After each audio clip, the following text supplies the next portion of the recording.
ಜನಪ್ರಿಯ ಶಾಸಕರಾದ ಸಂಸದ ಬಿವೈ ರಾಘವೇಂದ್ರ ಜಿಲ್ಲೆಯ ಅಭಿವೃದ್ಧಿ ಕುರಿತು ಕೆಲವು ಮಹತ್ವದ ಹೇಳಿಕೆಗಳನ್ನು ನೀಡಿದ್ದಾರೆ.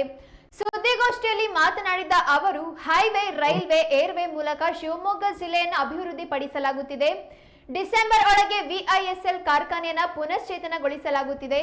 ಅರಸಾಳು, ತೀರ್ಥಹಳ್ಳಿ, ಶೃಂಗೇರಿಗೆ ರೈಲ್ವೆ ಟ್ರ್ಯಾಕ್ ಮಾಡಲು ಯೋಜನೆ ರೂಪಿಸಲಾಗ್ತಾ ಇದೆ. ಶಿವಮೊಗ್ಗ ವಿಮಾನ ನಿಲ್ದಾಣವನ್ನು ಅಂತಾರಾಷ್ಟ್ರೀಯ ಮಟ್ಟಕ್ಕೆ ಕೊಂಡೊಯ್ಯಲಾಗುತ್ತೆ. ಇನ್ನು ಮಲೆನಾಡಿನಲ್ಲಿ ಶರಾವತಿ ಪಂಪ್ ಸ್ಟೋರೇಜ್ ಯೋಜನೆಗೆ ನಮ್ಮ ವಿರೋಧವಿದೆ. ಕೊಡಚಾದ್ರಿಯಲ್ಲಿ ಕೇಬಲ್ ಕಾರ್ಗೆ ಅನುಮತಿ ಸಿಕ್ಕಿದೆ, ಟೆಂಡರ್ ಕರೆಯಲಾಗುತ್ತೆ ಎಂದು ಸುದ್ದಿಗೋಷ್ಠಿಯಲ್ಲಿ ಮಾತನಾಡಿದರು. ಆಧ್ಯಾತ್ಮಿಕ ಕೇಂದ್ರಗಳ ಒಂದು ಅಭಿವೃದ್ಧಿ ಇರಬಹುದು, ದೇವರು ಕೊಟ್ಟಂತ ಅನೇಕ ಕ್ಷೇತ್ರಗಳ ಸರ್ವಾಂಗೀಣ ಅಭಿವೃದ್ಧಿ ಇರಬಹುದು, ಜೊತೆಗೆ ರೈಲ್ವೆ, ಹೈವೇ, ಏರ್ವೇಸ್ ಇರ್ಬೋದು, ಇದೆಲ್ಲದೂ ಕೂಡ ಕನೆಕ್ಟಿವಿಟಿ ಮಾಡೋ ನಿಟ್ಟಿನಲ್ಲಿ ಪ್ರಾಮಾಣಿಕ ಪ್ರಯತ್ನ ಮಾಡ್ತಾ ಇದ್ದೀವಿ. ಇನ್ನು ವಾಟರ್ ವೇಸ್ ಪೆಂಡಿಂಗ್ ಇದೆ.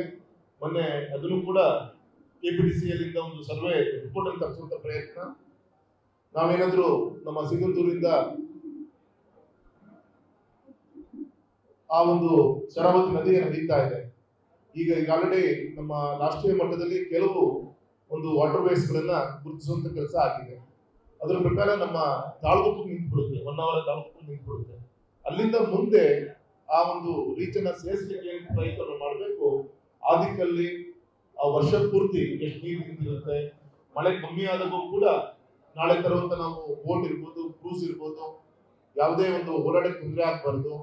ಮಧ್ಯ ಸಣ್ಣ ಪುಟ್ಟ ಆ ಮರದ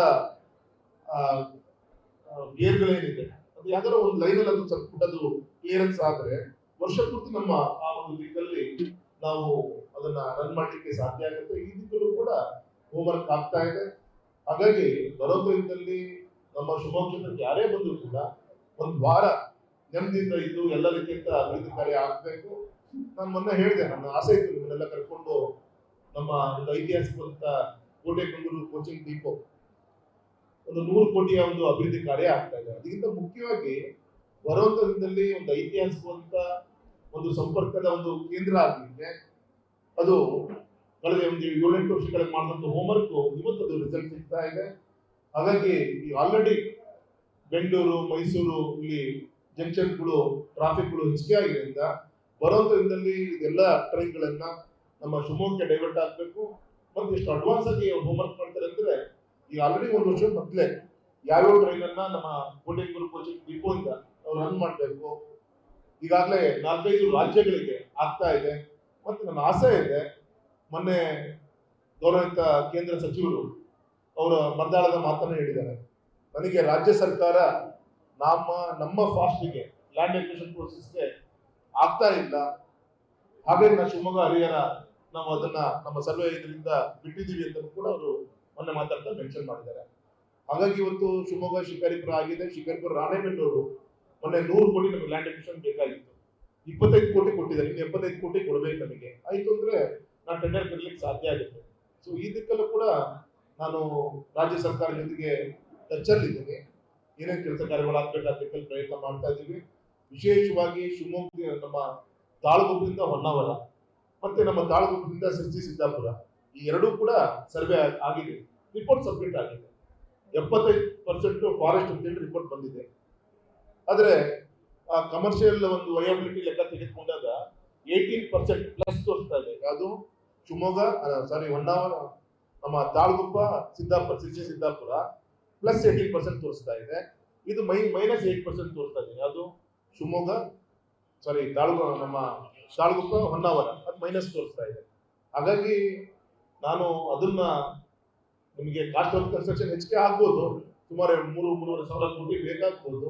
ಆದ್ರೆ ಅದನ್ನ ನೀವು ಹೋಮ್ವರ್ಕ್ ನೋಡ್ಲಿಕ್ಕೆ ಹೋಗ್ಬೇಡಿ, ಎರಡನ್ನೂ ಕೂಡ ಕನ್ಸಿಡರ್ ಮಾಡಬೇಕು ಅಂತ ಹೇಳಿ ನಾನು ಮತ್ತೆ ವಿಶ್ವೇಶ್ವರಯ್ಯ ಕಾಗೇರಿ ಒಟ್ಟಾಗಿ ಸೇರಿ ಅಶ್ವಿನಿ ವೈಷ್ಣವ್ ಅಂತ ಮೊನ್ನೆ ವಿನಂತಿ ಮಾಡುವಂತ ಪ್ರಯತ್ನ ಆಗಿದೆ. ಒಂದು ಎರಡನೇದು ಕೋಸ್ಟಲ್ ಲೈನಿಗೆ ಲಿಂಕ್ ಮಾಡ್ಲಿಕ್ಕೆ 2 ರೀತಿ ಯೋಚನೆ ಮಾಡ್ತೀವಿ. ಒಂದು ಶಿವಮೊಗ್ಗದಿಂದ ಆಗುಂಬೆ ಘಾಟ್ ಏನು ಟನಲ್ ಮಾಡಬೇಕು ಅಂತ ಯೋಚನೆ ಮಾಡ್ತಾ ಇದ್ವಿ. ಆ ಟನಲ್ ಅಲ್ಲೇ ಹೈವೇ ಮತ್ತೆ ರೈಲ್ವೆ ಎರಡನ್ನೂ ಕೂಡ ಪಾಸ್ ಮಾಡಬಹುದು ಅಂತ ಯೋಚನೆ ಮಾಡ್ತೀವಿ. ಅವಾಗ ಅಲ್ಲಿ ಚರ್ಚೆ ಆಗಿದ್ದ ಅಧಿಕಾರಿಗಳ ಜೊತೆಗೆ ಟೋಟಲ್ ಟನಲ್ ಬಿಡ್ತು ತುಂಬಾ ಅಗಲ ಆಗುತ್ತೆ, ನಮ್ಗೆ ಸಮಸ್ಯೆ ಆಗುತ್ತೆ, ಅದನ್ನ ಹೈವೇ ಮಾತ್ರ ಕನ್ಸಿಡರ್ ಮಾಡೋಣ, ನಾವು ಓಪನ್ ಇದೆಲ್ಲ ತೆಗೆದುಕೊಂಡು ಹೋಗೋಣ ಅಂತ 2 ರೀತಿ ಸರ್ವೆ ಆಗ್ತಾ ಇದೆ. ಒಂದು ಕೋಟೆಕಲ್ಲೂರಿಂದ ಇಂಡಿಪೆಂಡೆಂಟ್ ಲೈನ್ ಮಾಡಿಕೊಂಡು ಫೈನಲ್ ಅದು ಇಂಡಿಪೆಂಡೆಂಟ್ ಲೈನ್ ಮಾಡ್ಕೊಂಡು ಮಂಗಳೂರಿಗೆ ತೆಗೆದುಕೊಂಡು ಹೋಗೋದು.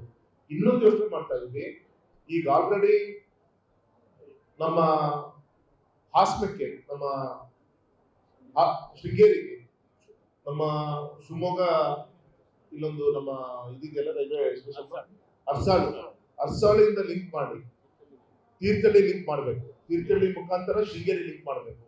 ಶೃಂಗೇರಿಯಿಂದ ಚಿಕ್ಕಮಂಗ್ಳೂರು ಲಿಂಕ್ ಆಯ್ತು ಅಂದ್ರೆ ಚಿಕ್ಕಮಂಗ್ಳೂರಿಂದ ಹಾಸನ ಇದೆ, ಹಾಸನ ಮುಖಾಂತರ ಈಗ ಆಲ್ರೆಡಿ ರೈಲ್ವೆ ಟ್ರ್ಯಾಕ್ ಇದೆ, ಸುಮಾರು 300 ಚಿಲ್ಲರೆ ಕಿಲೋಮೀಟರ್ ಆಗುತ್ತೆ. ನಾನು ನೇರ ಮಾಡಿದ್ರೆ 200 ಚಿಲ್ಲರೆ ಕಿಲೋಮೀಟರ್ ಬರ್ತಾ ಇದೆ.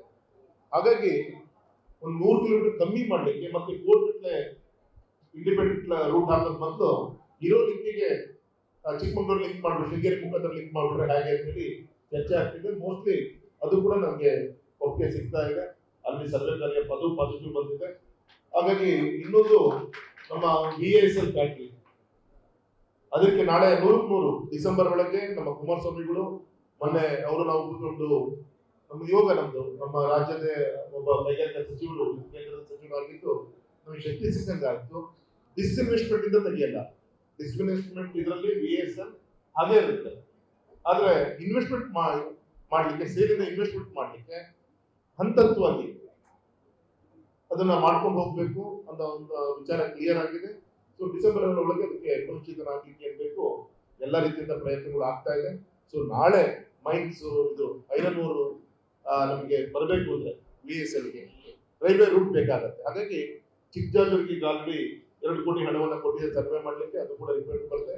ಓನ್ಲಿ 80 ಕಿಲೋಮೀಟರ್ಸ್ ಅದು ಚನ್ನಗಿರಿ ಮುಖಾಂತರ ಭದ್ರಾವತಿ, ಚನ್ನಗಿರಿ, ಚಿಕ್ಕಜಾಜೂರಿಗೆ ಲಿಂಕ್ ಮಾಡ್ಲಿಕ್ಕೆ ಆ ಪ್ರಯತ್ನ ಕೂಡ ಆಗ್ತಾ ಇದೆ. ಹಾಗಾಗಿ ಬರೋ ದಿನದಲ್ಲಿ ರೈಲ್ವೆ ಸೆಕ್ಟರ್ ನಲ್ಲಿ ನಮ್ಮ ಶಿವಮೊಗ್ಗ ಒಳ್ಳೆ ರೀತಿಯ ಕೇಂದ್ರ ಆಗುತ್ತೆ.